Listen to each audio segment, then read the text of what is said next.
I choose to remain hopeful that it can get back to that. I'm the eternal optimist when it comes to this lagoon system, because I've seen it at its worst. Yeah. I've seen it at within my lifetime what was its best, and right now what I'm seeing is it's coming back. And you know, companies like Brite and this whole One Water group is behind making things better than what they were before. Yeah. When I leave here, I want this to be a better place than what it was when I got here. Sure. And every one of these companies are just doing such a fantastic job to be able to make that happen. This is the Connected by Water podcast, fueled by Papa's Pilar Rum, who remind us never to be a spectator. And protected by Brite, where it's always Brite season. Special thanks to our sponsors, Seaward Systems, Holokai, Parchview, and Lingchini for their great support of our show. This special edition travel episode was recorded on location with our legendary guest.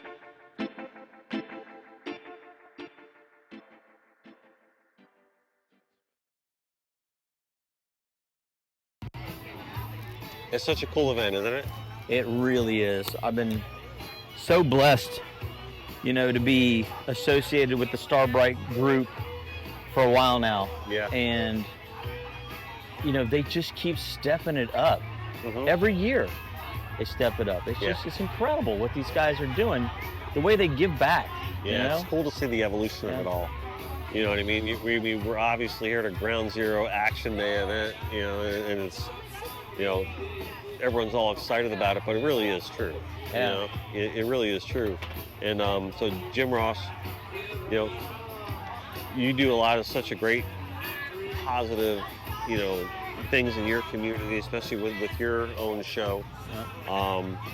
You know, but I'm sure you talk a lot about conservation on Constantly. your show, right? And so do we on the Connected by Water podcast. Yeah. But it's so important to do that, you know.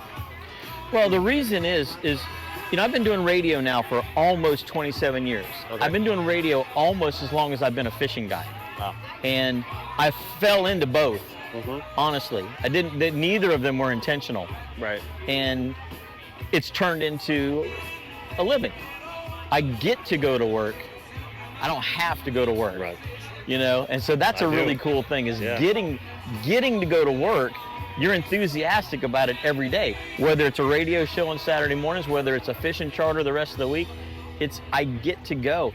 And what's really cool about the radio show is there is a new listener every week who has no clue that this lagoon was in horrible shape. Right. Was in just shambles, and it's coming back now. They look out there and they say, oh, the water looks pretty nice, and there's mangrove that's growing, and oh, I see some bait fish running around. And they don't realize that just 7 or 8 years ago, it was a cesspool that, you know, in some places there were signs, don't even go in the water. Right. It was that bad. And so when you get the opportunity to talk to people, don't even go in the water. Yeah, don't even go in the water. Stay out of the water. Yeah. Wow. When you get the opportunity to tell people that, hey, we're in recovery mode and it's working, and here's how you can get involved. You know, your $20 can put 200 clams in the lagoon, and those 200 clams over a year's time can filter over 1 million gallons of water. Who would have ever thought that you could say, my $20 would filter 1 million gallons of lagoon water a year, indefinitely, until the clam dies? And the clam lives, you know, 10, 15, 20, sometimes 30 years. $20 is all it takes to make that happen. And then you get companies, so that whole story, you could tell that whole story week after week after week, and there would always be a new person listening to that story. Why $20? Just, anybody can afford $20. Think about this. Where does that $20 go? What does that do? The $20 buys 200 clams. Okay. 200 clams by year 3 are big enough that they're filtering, those 200 clams are filtering I think it's 1.3 something. I'd have to, you know, pull it up on the calculator because I run out of fingers. But it's 1 point something million gallons of water that every 200 clams will filter when they become adult size. Outstanding. And so when you look at it, you go, okay, my pina colada that I just bought at the tiki bar while I'm sitting on the waterfront was 10 or 12 bucks. My sandwich that I just bought while I was here, that put me up to 25 or 30. Okay, so for the price of a lunch, less than the price of a lunch, heck, 2 coffees at Starbucks basically is 20 bucks. For the cost of that lunch, you can help this lagoon system indefinitely, filtering millions of gallons of water with those 200 clams that you put in the water. You grew up in this area? I grew up in Rockledge. I've been here my whole life. Rockledge, very 57 cool. years. 57 years. Yeah. So you've seen every evolution of this place. I have been on fishing charters, not fishing charters, I've been on fishing trips with my grandfather when I was young, where we were putting 4-pound trout back in the water, back in the Indian River Lagoon, because we don't keep the little fish. Right. We don't keep the babies. We put them back. Now, back in those times, a 6, 7, 8-pound trout, multiple 6, 7, 8-pound trout were very common. Right. My grandfather used to send in every fish he had that was 10 pounds or bigger. He'd send in to get one of these little buttons from Sportsman's Field or one of these magazines that used to award these little, tokens for outstanding catch. He had a Swisher Sweet cigar box that was, had, I don't know, probably 50 cigars in it. He had a Swisher Sweet cigar box half full of those little buttons that were about the size of a nickel. Really? I mean, it was 10 pounds or larger. I'm talking he had hundreds of these little buttons. Wow. And will it ever get back to that? Probably not. Right. But Well, every clam, you don't know that though. every clam is one step closer. Yeah, the Earth is a resilient place. Yeah. And if we And put forth the mangrove. effort, I mean, these effort, things. we've seen results happen. Yeah. We've seen positive results happen in different areas, because I choose to remain hopeful that it can get back to that. I'm the eternal optimist when it comes Yeah. to this lagoon system, because I've seen it at its worst. Yeah. I've seen it at within my lifetime what was its best, and right now what I'm seeing is it's coming back. And companies like Starbright and this whole One Water group is behind making things better than what they were before. Yeah. When I leave here, I want this to be a better place than what it was when I got here. Sure. And every one of these companies are just doing such a fantastic job to be able to make that happen. It's a family, it's a culture, Yeah. and it's just so nice to see. Well, and it's so everybody out neat here that we get doing to, you doing your podcast, me doing my podcast radio show. It's so neat that we get the opportunity to talk to hundreds of thousands of people a year Right. that don't have any idea. Yeah. But now we can educate them and we can get them involved and we can bring them into the fold, and they can become that next generation that's helping this lagoon system Right. get better and better. And it's really important to give people the proper perspective. There's just a lot of different messages out there, and that is really one thing that we make it a point of to say, listen, we're here with Starbright, right? And even a lot of our other sponsors and people that are associated with the show, that we all have that similar ethos, and we want to just make it clear, like, this is what we believe in. Yeah. This is the purpose that drives us, and these are the companies and the people that we're affiliated with that have that like-minded attitude. Yeah. Because there are a lot of people out there with different viewpoints of it, but we try to represent different viewpoints, but also steer people in the right direction, because there is a right direction to steer people. Oh, So, definitely. Yeah. Definitely. And for many years, a lot of people were like, oh, there's nothing wrong with the lagoon, it's fine. Right. And they were just kidding themselves. I mean, it was on a downward spiral. And, I started guiding in 1997. Okay. So I've been at this game a little bit. My day-to-day paycheck depends on this lagoon being healthy. So I should be, and anybody that loves the lagoon wants to help, but I should be the guy standing out there on the forefront going, hey, this is how we can make it better. Because for my own job security, I have to help make this lagoon better. And man, it has come so far. It's just amazing to me that to see the turnaround and to go to places where it was once thriving, and then it was just it looked like the apocalypse happened. I mean, it was just like it got nuked and everything was dead. That's so horrible to hear that. And now all of a sudden you're going back there and you're like, oh, I see grass. Yeah. I see baby mangroves. You know, I see bait fish again. Oh, there's a snook. You know, there's a redfish.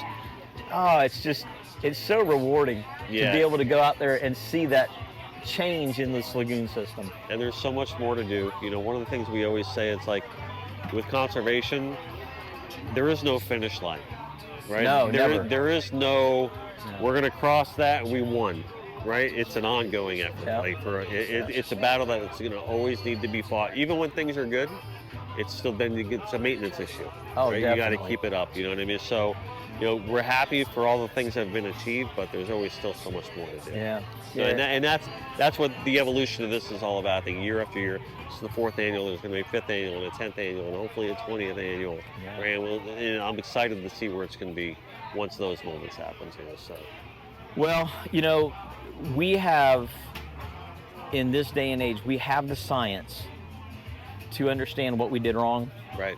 And we have the foresight and the fortitude to put our boots to the ground and do the work that it's going to take to fix what we, what we messed up. Right. and we don't have anybody to blame but ourselves. It's The truth. Humans messed this up, and humans are fixing it. And I believe it'll be fixed. I believe it will. As long as great people like you and great people like, Bobby Lane and Corey Redwine and Derek Redwine and Dr. Todd Osborne all come together, and more people like that come to do the hard work that needs to be done. So, and just the average coastal resident doesn't realize all of the things that they can do. that's true. That is beneficial. Easy things that's beneficial to the lagoon. We have just picking up trash, just picking up the plastic and the things that don't leave the trash. Right. Bring out more than you came in with, and this place in no time will be clean. See something on the side of the road, or when you're walking on the sidewalk, pick it up and throw it away. Put it in your pocket. Maybe next time you see a garbage can. Easy stuff. If everyone did those little things, it would make a huge impact. And then when you look at we have a lot of growth, there's a lot of growth in this area. Everybody wants to live here because this is a cool place to live. Right. And so everybody that's coming here now they're from somewhere else and they've moved to paradise. Yeah. Well, paradise doesn't stay that way if everybody doesn't get involved. And so all of the construction, all of the growth that we see from residents moving from other places that are coming here. I mean, think about this. You look out across this lagoon and you see palm trees and mangroves and clean water right now. Can you imagine if you just moved here from New York City or Detroit or Philadelphia and you lived in the inner city there? You don't see this. Of course. This is Florida. Is what all of Florida is. Yeah. And for everybody else that doesn't live here, this is where you go to vacation because it's paradise. Right. Once you move here, you want it to keep being paradise. And so, things like using water properly for your yards and your plants in your yards, being responsible with your fertilization, being responsible with your pesticides, just those sorts of things. That's what makes a difference. Is that you don't have to just go out and carpet bomb your grass with fertilizer. Just put a little water on it; it'll grow. Trust me. Right. It does it every year. Whenever the rain starts, we're in a drought right now. But when the rain starts, what happens? Pretty soon you turn around, the stuff's knee high. It'll grow. You just water it. Right. That's the way it's made. And so the overstimulation of the lawns and things like that, people are becoming much more aware of that. And then whenever you don't put too much on, there's not the excess to wash off into the lagoon system. When we do runoff's a big deal. When we do get rains, runoff's a big deal. That just those little things, just being conscious about what it is that you're doing in your own little microcosm of the world, your little piece, your little slice of paradise, you can make a huge impact on this lagoon system doing minimal things, not maximum things. And there goes that drone again. They just lifted off the flying deer feeder. There goes that drone again. Whew. That's the next thing. So I had a dream, Dennis. I had a dream a few years ago whenever the clam project first started. And it was so vivid. I called Blair Wiggins and Carrie Wiggins up, and I said, I've got it. I've got how we can combat this. And you know, I was thinking of the zebra mussels and the way they clean the water up in the Great Lakes, and how the water up there has gotten really clean, super clean, because those zebra mussels are constantly in filtration mode. So I called them up and I said, I've got it. We've got to find a donor that can donate 100, $1,000, 200,000, maybe $1 million, okay? And we'll rent a C-130. Right. Because you can drop the tailgate on the C-130. Yeah. And I had this dream where we had this donor that came in and gave this huge amount of money, and we were flying up and down the Indian River and Banana River Lagoon, dropping clams on a conveyor belt out the back as we went. Kind of like you were trying to put out a forest fire by dropping water, except we had this continuous conveyor belt with clams going out into the lagoon and just carpet bombing the lagoon system. And that drone that just took off is basically like a flying deer feeder. And that flying deer feeder can put out 250,000 clams or more per flight. Right.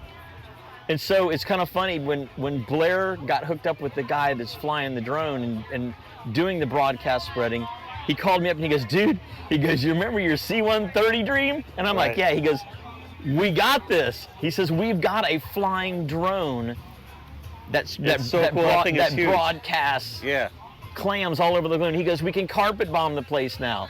And so it was one of those things that I don't know if it was a premonition or what it was, but it was just so neat to see that this come to fruition. That's awesome. That's awesome. What a great day. Yeah. What a great event. Jim, thank you so much for joining me. It's been a pleasure. I appreciate it. Thank you so much. And have a great day, man. This is a great day to be celebrated. You guys and gals can be part of it. You can get involved. It's super easy. Just look up Indian River Clam Restoration Project, or look up any of the One Water brands and follow them throughout their socials, and you'll find out what it is that they're doing to help all of the waters throughout Florida, not just the Indian River Lagoon. There's other places that are being helped as well. But if you live anywhere on the East Coast between St. Lucie and New Smyrna, you can be a part of the solution. Awesome.